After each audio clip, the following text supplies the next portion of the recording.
Today I'll be showing you how to create a new site on Autodesk Forma.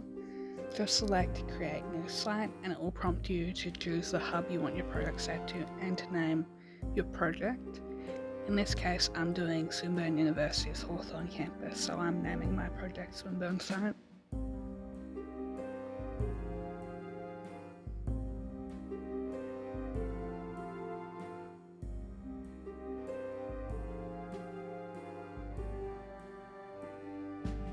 Then ask you to enter the address or area that you want your site to focus on. Once again, I'm just searching in Swinburne University. Then ask you to select your site area by zooming in or out or panning around on the given map. Make sure that the site you want to focus on is within the square select size area. And then confirm map area once you're happy with the area included. Then start loading the contextual data, and this can take quite a while.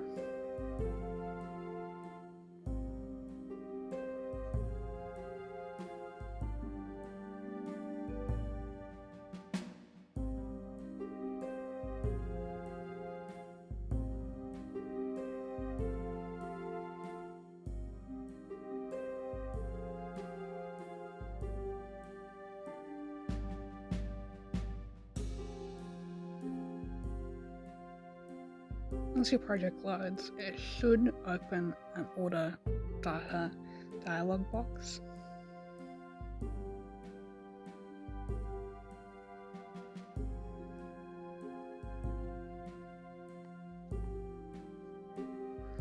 In this box, you can order a bunch of data/information to include in your site analysis.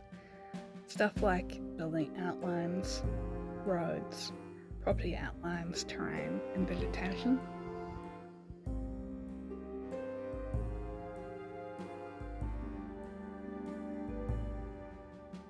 You can add this data by selecting the Add button, and it will load it into your contextual data library.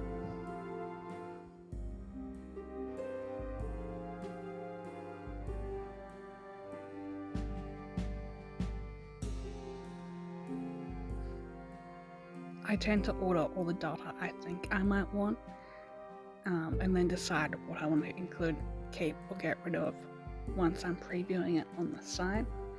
But you don't have to do it this way. You can just order the minimum amount of data, because you can come back and order more data at a later stage.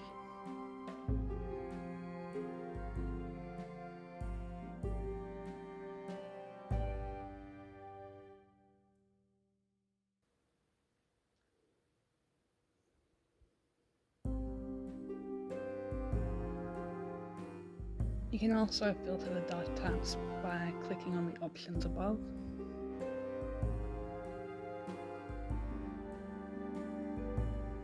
Once you're happy with your data, you can click out and head to the contextual data tab.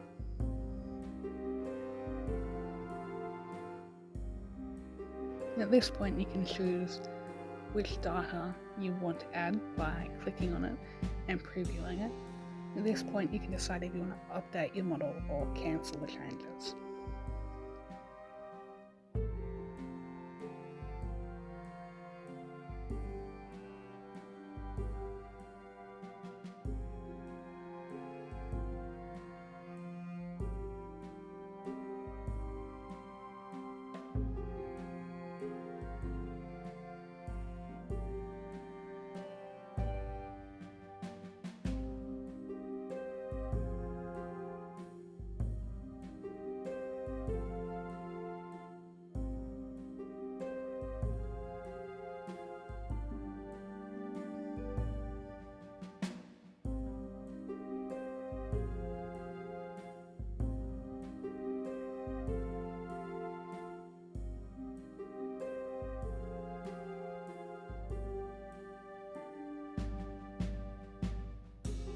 You can also pan an orbit around to see if you're happy with the data you've added to your site.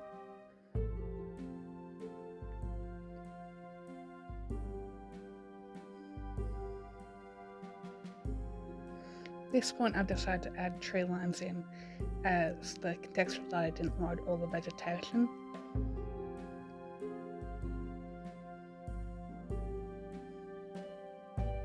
The tree line's pretty easy to put in. You just sketch a line where you want your trees to be spread out. I'm currently focusing on the area along the railway line next to the footpath, where there's a garden that wasn't added.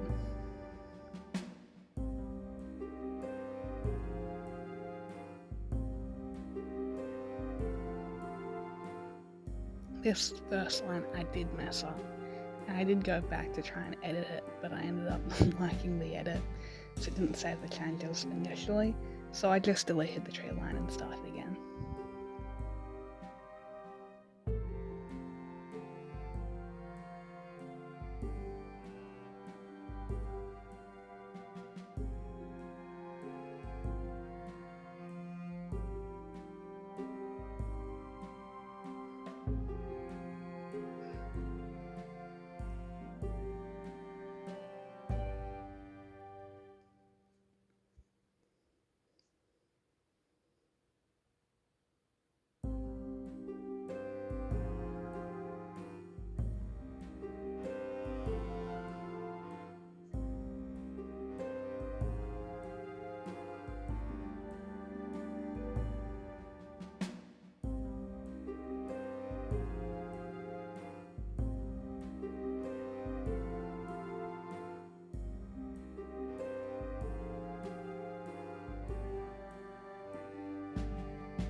This time I did a tree line, I ended up doubling up the tree line just to better communicate the width of the garden along that stretch on the site.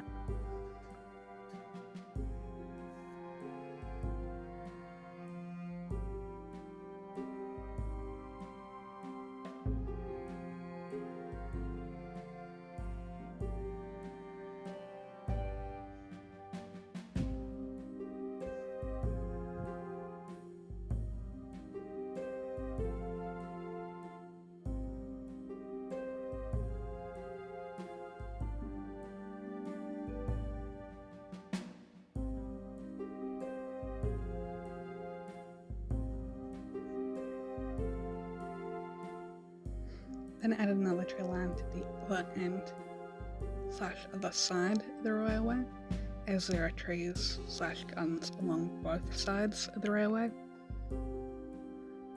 Once again, I'm just drawing in the line that the trees will be placed along.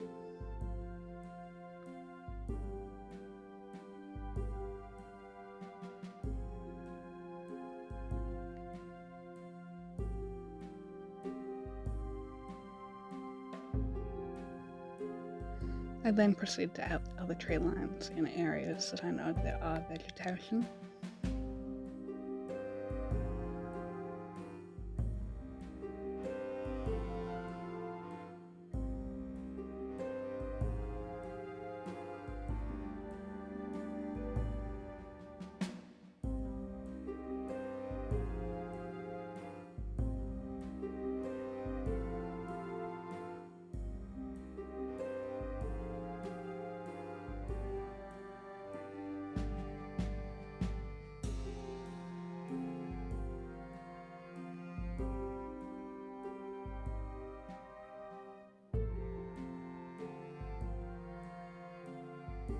You can also go back and click on each vegetation line and edit the vegetation automation by changing the height, width, and spacing of the trees.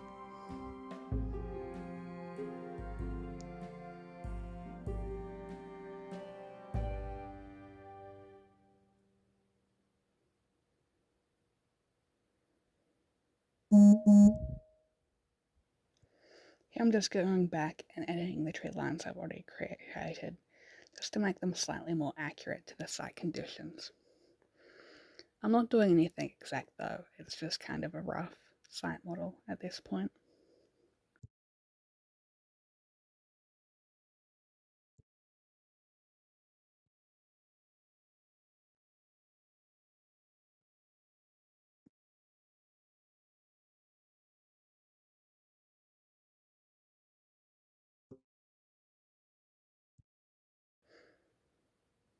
I'm also orbiting to see which buildings have kind of gone too far down and aren't lined up with the surface.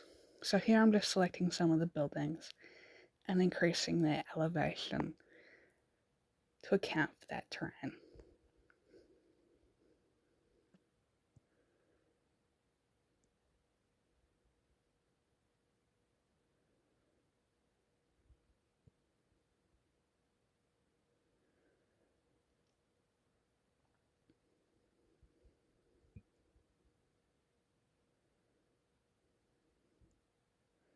Once again, these changes aren't exact. I'm just roughly estimating the building heights.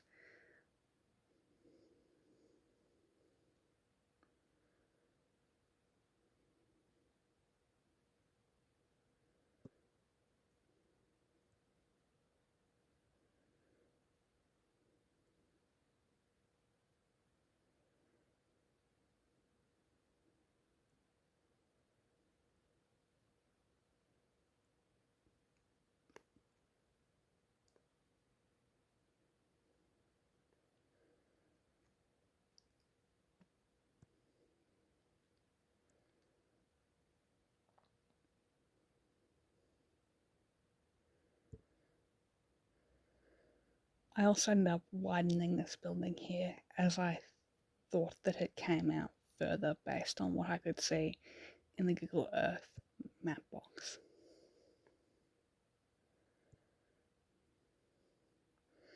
Also added more trees along the railway line on this side of the campus.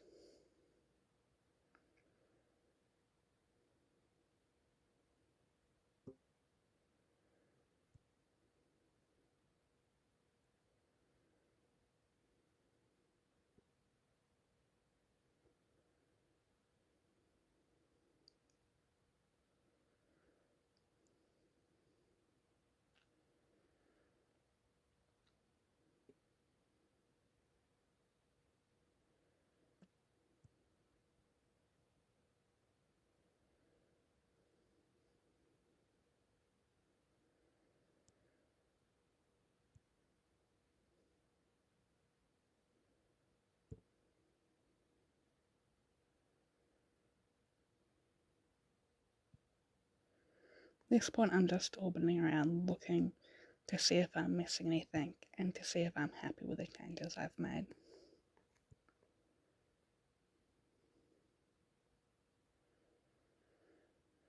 Also referencing the campus on Google Earth to see if I'm missing anything as well.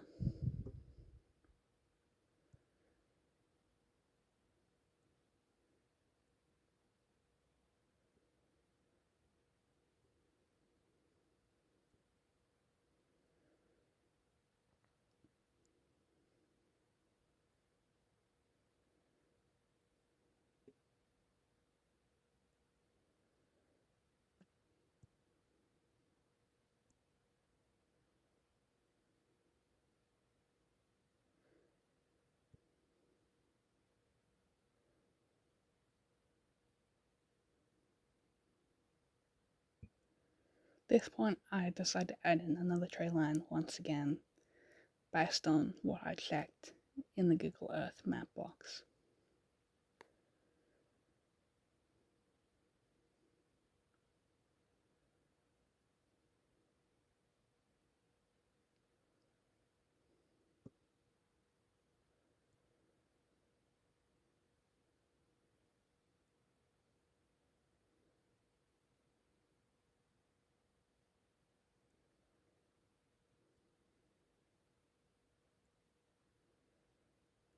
And I'm just double checking that I'm happy with the changes I made.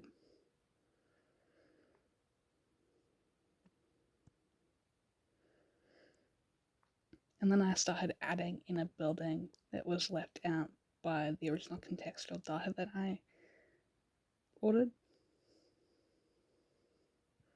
For this, I just selected freeform and started by outlining the base / footprint of the building that I'm adding in.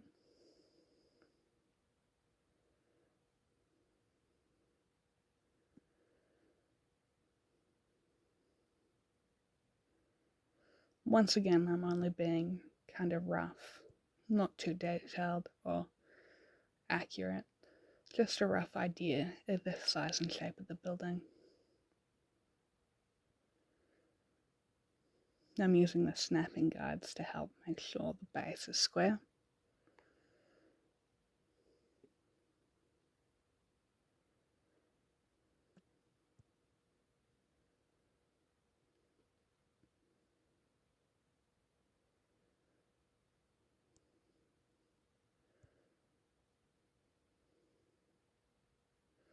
Once I was happy with my base outline, I started by dragging it up to a height that I was happy with, just kind of eyeballing it, not being too accurate. At this point, I decided to tilt the face on top of the building to try and represent the angle of the roof in the building I saw in Google Earth.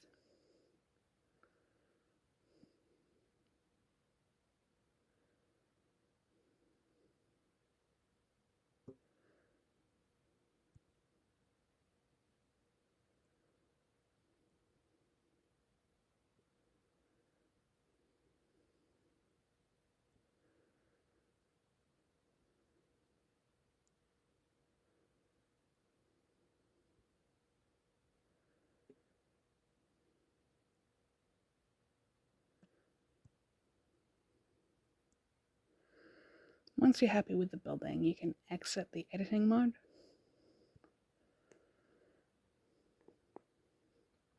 At this point, I was pretty happy with the detail my site model had.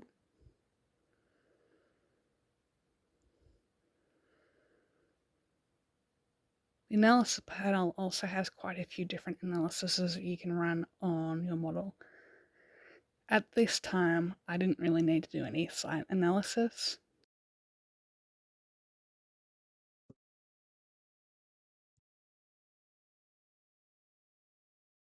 But it will be something I use later on in the project. And I might include it in a later video.